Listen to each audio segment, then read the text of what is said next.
আসসালামু আলাইকুম সবাইকে। তো আজ আমার সিজার মানে সি সেকশনের ১৩ দিন। তো সকালে উঠেই আগে আমি আমার বাচ্চাকে রোদে দিই, কারণ ডাক্তারে বলেছে সকালে রোদটা গায়ে লাগাতে। তারপরে আমি ফ্রেশ হয়ে যাই। দেন আমি ব্রেকফাস্ট করি। ব্রেকফাস্টে আমি অনেক দিন পর দুধ চা খাচ্ছি, কারণ সি সেকশনে তো কিছু খাওয়াই যাবে না। তারপরে আমি টুকটাক কিছু কাজ করি, যেমন বিছানা ঝাড়া, ঘর পরিষ্কার করা।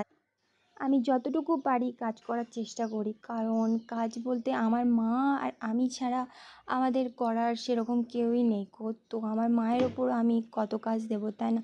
তো আমি যতটুকু পারি নিজেও কাজ করার চেষ্টা করি। তারপরে আমি ওকে রোদ থেকে এনে মোছামাছি করিয়ে খাইয়ে আবার আমি শুইয়ে দিই আর কি দোলনাতে। ঘর মোছার পর আমি বাইরে থেকে জামা কাপড়গুলো তুলে এনে এক এক করে সব গোছাতে লাগি। ক্যাতা জামা কাপড় যেগুলোই ছিল আর কি বাইরে মেলা।